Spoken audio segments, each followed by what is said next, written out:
Welcome to the TriMetric Roadmap, powered by Business Freedom Advisors, the podcast for business owners who want to grow their business and enjoy their life. Hey, I'm your host, Scott Landis, creator of the TriMetric tracking system and author of Balancing Act. If you're tired of chasing success at the expense of your health, your marriage, or your peace of mind, you're in the right place. On this show, we help you track what really matters: business health, life quality, and leadership performance, all in one simple, powerful system. Because when those get out of sync, everything else starts to break down. Our goal here is to help you align it all so you can lead with clarity, scale with purpose, and finally enjoy the freedom you've been working so hard to create. And if it feels like no one's ever shown you how to pull that off, this podcast might just be the missing link you've been quietly searching for. Now, let's dive into today's episode. Welcome to the TriMetric Roadmap Podcast, brought to you by Business Freedom Advisors. And today, it's just Jeff and I today. Scott Landis and Jeff Jacob here. And we want to review on our website. We have case studies at businessfreedomadvisors.com/case studies. We want to revisit one of our case studies. It's listed on the website as Organizational Consulting Strategic Systems for a Scaling Church. So Jeff has been one of the main advisors at one of our clients, a church, a nonprofit, and we have an update on that case study. So you can read about the case study, and today is an update. Jeff, thanks for being with me today. Good to see you as always, my friend. It's always good to be with you, Scott. It is good to be with me, isn't it? I think I agree It with is. We have a good time together always. you. Yep. A lot of coffee shop good times, but all sorts of places. All right, let's get into it. Okay, so give the audience an update on, for those who haven't read the case study, an update on like kind of the background of where we have been up to the point of where the case study was written a while back. Okay, so originally when we were getting involved with this church, it was an aging church. The pastor was aging. It's been a multicultural church, not multicultural, sorry, multi-generational church for a long time. It has a thriving preschool that's bringing in money, but also young families. But it's a pastor that's been there for 40 years, and therefore the congregation has aged. A lot of them have aged more, and Okay, let me so pause you right there. I want yeah. you to continue in just a second. But if you're listening and you're like, hey, I'm a business owner, like I listen to the TriMetric Roadmap podcast to get good advice for my, closely held, family-oriented, purpose-driven business. We can relate this to a case study where you have a business like there's another case study on our website about a CPA firm where it was founded by the founder, started the business 30 to 40 years ago, and there's a successor coming on board. So we're talking about succession, we're talking about leader development, we're talking about culture. I promise you this whole episode will be absolutely relevant to you as a business owner, as a founder who's looking to go from owning a business to being a founder with freedom. And again, to remind, the TriMetric is about not just business health, not just life quality, but executive performance or leadership.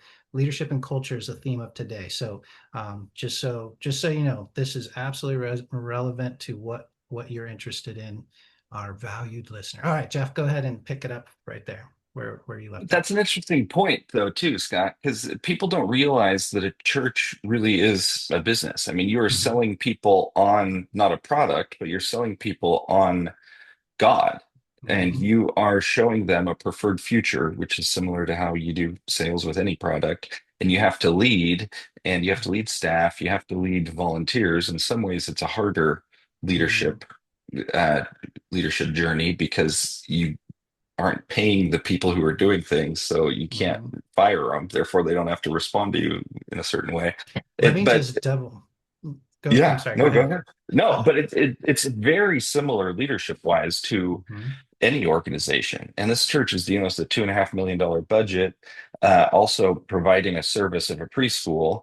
that is a for-profit element of it. And then this church in particular was dealing with a decline in finances Mm. and having to look at real significant financial realities and how to change this during a time when their pastor is aging and younger leadership is coming up. And how do they acknowledge that, lead through it, and get to a healthy place? Yeah, especially the culture and the mission, which maybe sounds obvious for a church, right? But it's the same thing. If you're leading an organization and you're relying just on a paycheck to motivate your people, like that's so old school. Like I would imagine most of the people listening to this are probably in the frame of mind that they already get that. But just in case, like culture and leadership development, leading the from a mission perspective and a purpose, people need to, especially this newest generation that's, our kids, our kids, Jeff, that, are coming into the workforce now and about to in the next few years.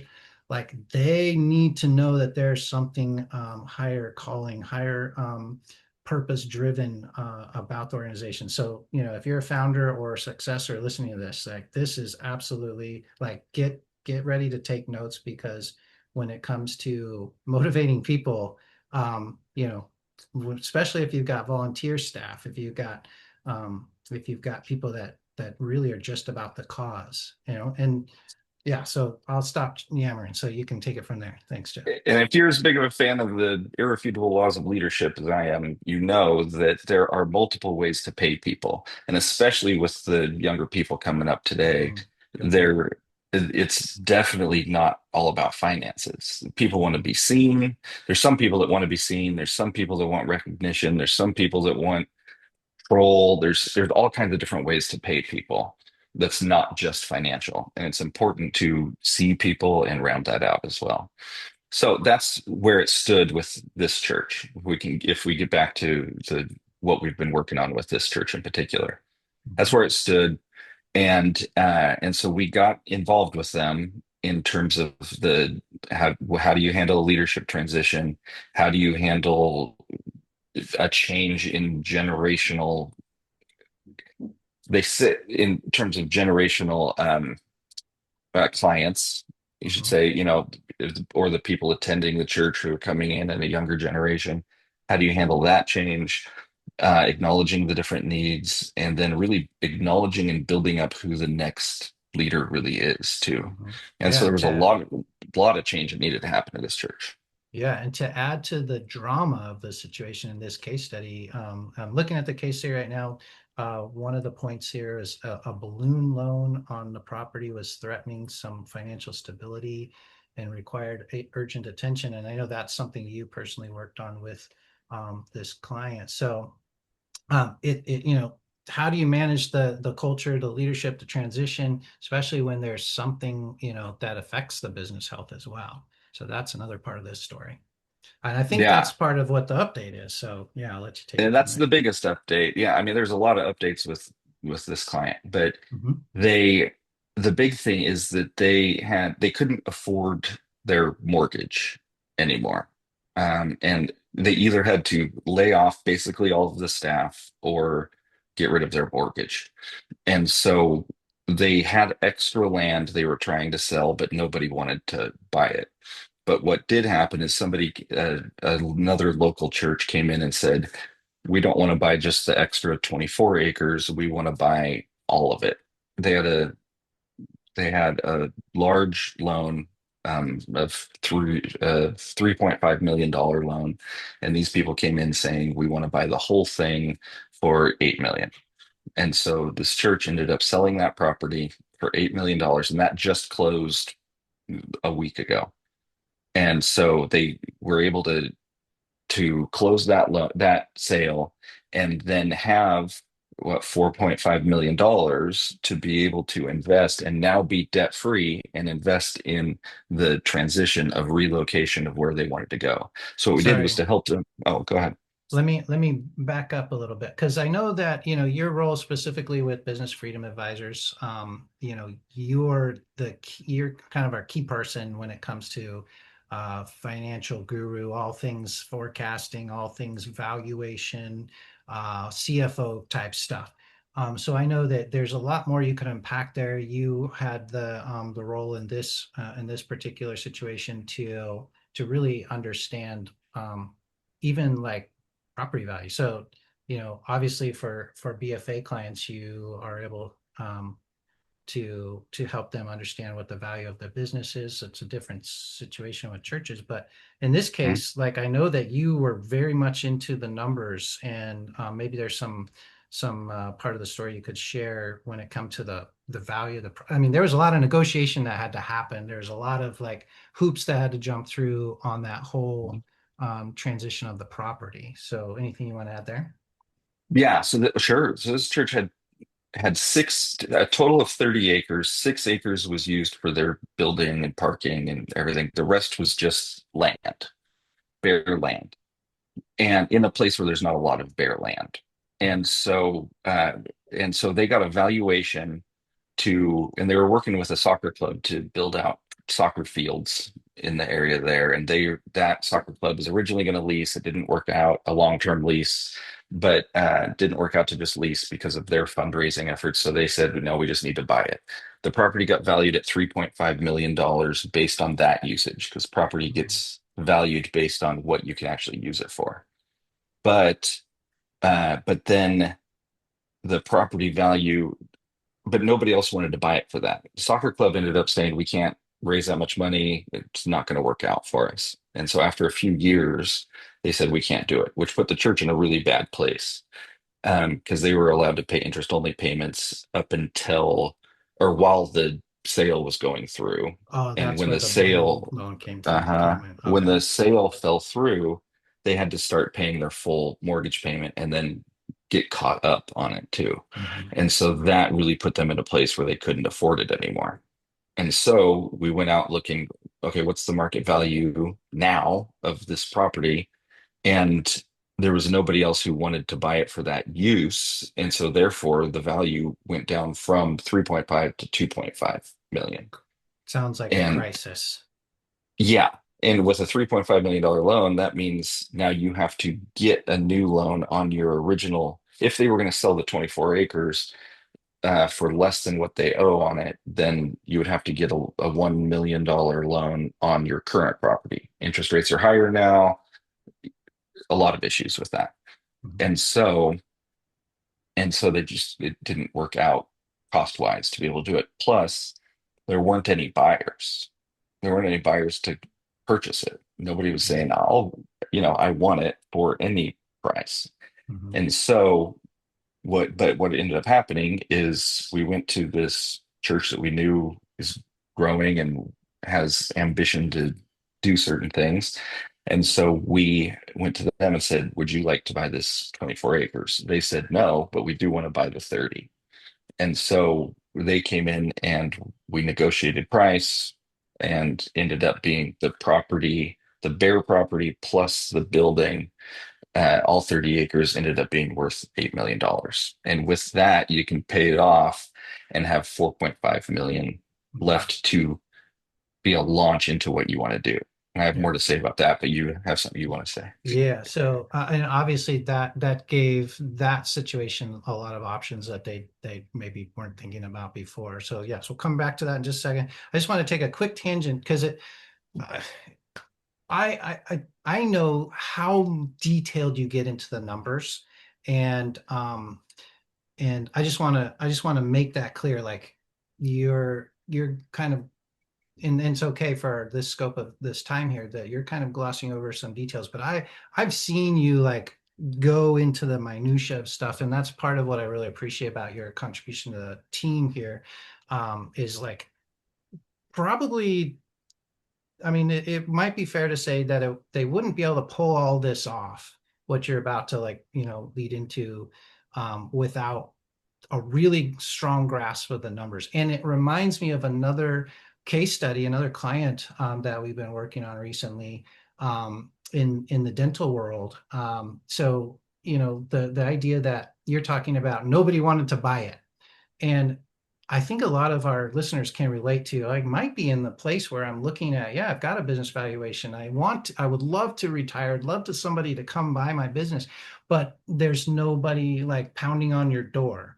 And I just want to put that out there. Like if that sounds like you, and this is part of what makes Business Freedom Advisors so powerful and such a strong advocate to be on your team. You want us at your boardroom because we're going to, especially with the mind and the tools that Jeff brings, be able to go into like there's opportunities in the details of the numbers, and that's what I know you can't do as a business owner. I know because I'm also like you. I can't do it without somebody like Jeff. And I would put Jeff up against a lot of CFOs out there, and probably your CPA who you think is doing all this for you. I promise you they're not. So if you're pulling in this place, like okay, like I relate to this idea that I would like to sell whatever I've got here, but nobody's like pounding down the door, making an offer what I would really like, let alone any offer. Like, we would like to elevate, and we've got a case study. We can show you how we did that.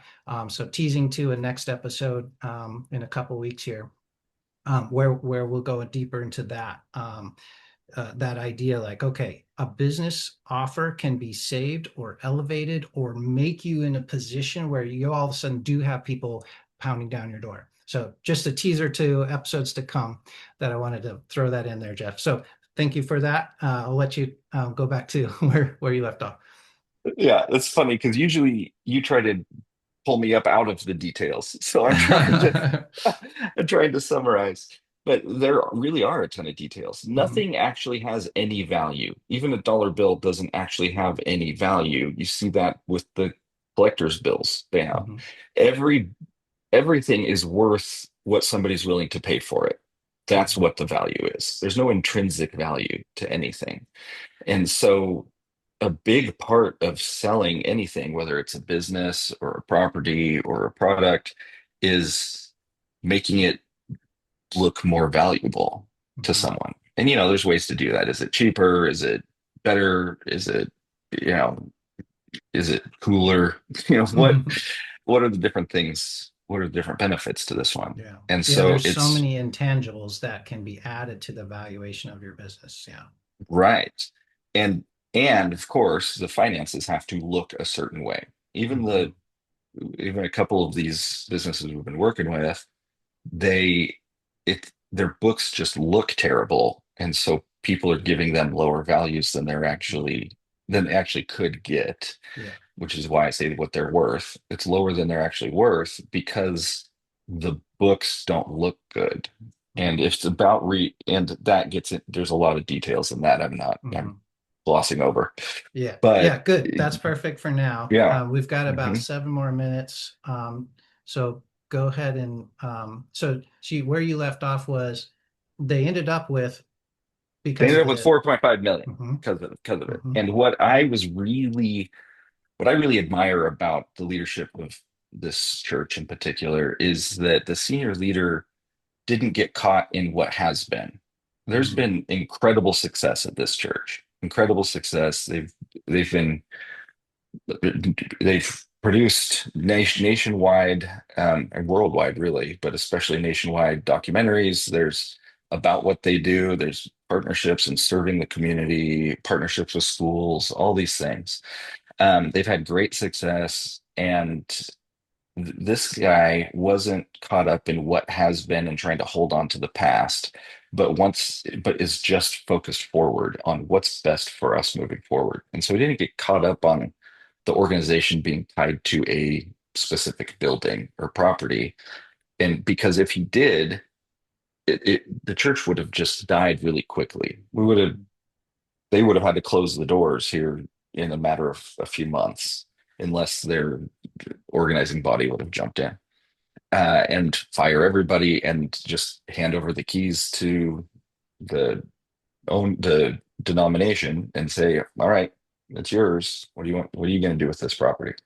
But instead, they decided instead of just dying, let's let's sell this and have $4.5 million to be able and a group of a smaller because some every change displaces people but a smaller group of people that are excited about moving into the future and really be in a healthy place to launch something, not something new, but the new step for this church, the new era.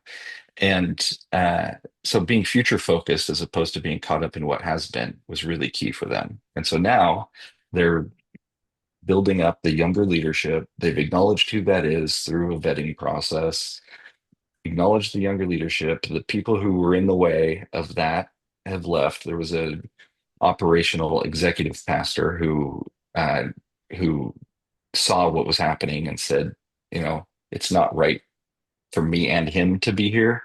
So he left, moved away, um, and which is a um, great move by him. And what's happened is this younger leader has really started to flourish, having that space to really be himself. And yet the senior leader is still there to guide everything, and his role is changing and it's forming. But he doesn't have plans for retirement, but his role will change and he's willing to give that up. And the younger leader is looking at where are we going and to really launch this new season of the church. You make an interesting point about it's a good question to ask yourself if you're listening to this. Like, who are the younger leaders in the organization? You might know who they are, but what are they like? What's the constraints on them? Sometimes you have, and I'm thinking of other clients, other businesses, other industries. Sometimes you have a talented leader, um, but they're just like they're able to flourish. And sometimes it takes a big, huge event like this to let you see that. But why wait till a big, huge event? Uh, you know, this might be something we can explore in another episode as well. Like how to identify that talent and how to let them flourish. But kind of a cool insight. I think that's a key aspect of any transition. And I would say the biggest element, one of my mentors said, everybody's good for something. You just got to figure out what they're good for. Hmm. And trying to see the strength in people, but also realizing their weaknesses and not asking them to be in a place where they're responsible for what they're weak in. And so with this guy in particular, or with any younger leader coming in, I think it's important that they have the humility to be able to respect what has come before them and not be rebellious against what has come before them. Not saying, hey, I can do it so much better. The old man's in the way, any of Hmm. that kind of stuff, but to respect what has been and with the older leader being able to let go as appropriate, to let go and really give that responsibility to the younger person as they're proven themselves worthy enough. Hmm. And I say Yeah, worthy enough, and that's a key element that we could go into for a while, I'm sure yeah. too. What in 30 seconds, what do you mean by worthy enough? A founder who's been there for 40 years is never going to think somebody else is perfect for the job. Ah, worthy enough. Not are Hmm. they worthy, period, but are they worthy enough? That's good. Hmm. I just want to, as we, have about a minute left, I just want to kind of end on the note of legacy. As I listened to the story, the founder in this case had, uh, as you said, you gave kudos to, wasn't holding on to the past, but there's such a legacy in the story of this organization that Hmm. it's not over. It could have been over, as you said, but now Hmm. they live to see another day. And the legacy of what's being passed on gets to be passed on. And that's, again, finding a worthy enough successor and a person who is willing to pass that baton and guide that person. So, final words on that as we have just about 30 seconds left here. I was around this leader when somebody asked them, would you rather have people smile um, or respect would you rather, what's more important to you? When you die, people respect what you did and tell the stories of how great the things you accomplished were. Or would you rather be alive and have people smile and respect the man that you are? And he chose being the man, people respecting the man that you are. he doesn't care as much about the legacy aspect. He cares about what's the difference I'm making now and as you move forward. And I think that's such an admirable trait. Love it. Well, thanks for sharing the update, Jeff. And this has been a great conversation. Thank you. Thanks for listening to the TriMetric Roadmap powered by Business Freedom Advisors. I've been your host, Scott Landis. If you're growing a business but something still feels off, you're not alone. That's exactly why we created the TriMetric quiz. It's not a personality test. It's a powerful diagnostic tool that shows you where you're in alignment and where things may be silently slipping off track across your business, life, and leadership. It only takes a few minutes, and the clarity you'll gain is a game changer. Go to TriMetricQuiz.com to take the quiz now before the cost of staying stuck gets any higher. Until next time, stay focused, stay aligned, and keep building a business that truly supports your life.